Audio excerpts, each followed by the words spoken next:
6ஆம் மாதத்தில் கபிரியேல் என்னும் வானதூதரை கடவுள் கலிலேயாவில் உள்ள நாசரேத்து என்னும் ஊரிலிருந்து ஒரு கன்னியிடம் அனுப்பினார். அவர் தாவீது குடும்பத்தினராகிய யோசேப்பு என்னும் பெயருடைய ஒருவருக்கு மணமொப்பந்தமானவர். அவர் பெயர் மரியா. வானதூதர் மரியாவுக்கு தோன்றி, அருள்மிக பெற்றவரே வாழ்க, ஆண்டவர் உம்மோடு இருக்கிறார் என்றார்.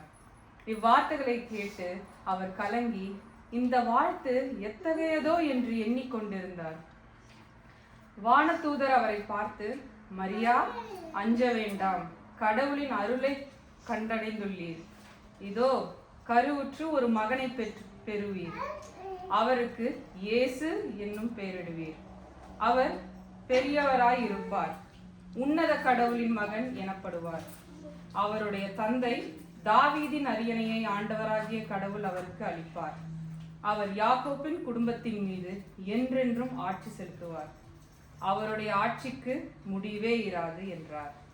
அதற்கு மரியா வானதூதரிடம், இது எப்படி நிகழும்? நான் கன்னியாயிற்றே என்றார். வானதூதர் அவரிடம், தூய ஆவி உம்மீது வரும், உன்னத கடவுளின் வல்லமை உம்மேல் நிழலிடும். ஆதலால் உம்மிடம் பிறக்கப் போகும் குழந்தை தூயது. அக்குழந்தை இறைமகன் எனப்படும். உறவினராகிய எலிசபெத்தும் தம் முதிர்ந்த வயதில் ஒரு மகனை கருத்தரிக்கிறார். கருவுற இயலாதவர் என்று சொல்லப்பட்ட அவருக்கு இது 6ஆம் மாதம். ஏனெனில் கடவுளால் இயலாதது ஒன்றும் இல்லை என்றார்.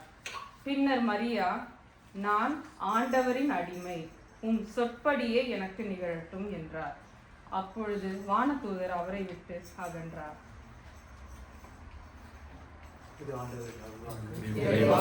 நன்றி.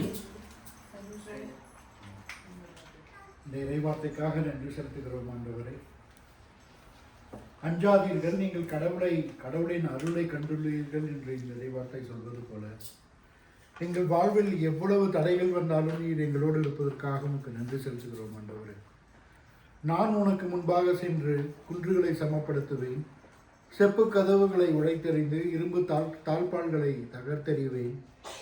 இதோ இருளில் மறைத்து வைத்த கருவூலங்களையும் ஒளிவில் மறைத்துள்ள புதையல்களையும் நான் உனக்கு தருவேன். பெயர் சொல்லி அழைத்த இஸ்ரேலின் தேவனாகிய ஆண்டவர் நானே என அறியும்படி இதை செய்வேன் என்கிறார் ஆண்டவர். இதோ இந்த இறைவார்த்தைக்காக நன்றி ஆண்டவரை. இந்த இறைவார்த்தை இந்த குடும்பத்தில் உள்ள ஒவ்வொருவருக்கும் ஒவ்வொருடைய உள்ளத்திலையும் தங்கும்படி ஒப்புக்கொடுக்கின்றோம். ஆண்டவர், எங்கள் ஜீவனுள்ள நல்ல பிதாவே, ஆமென்.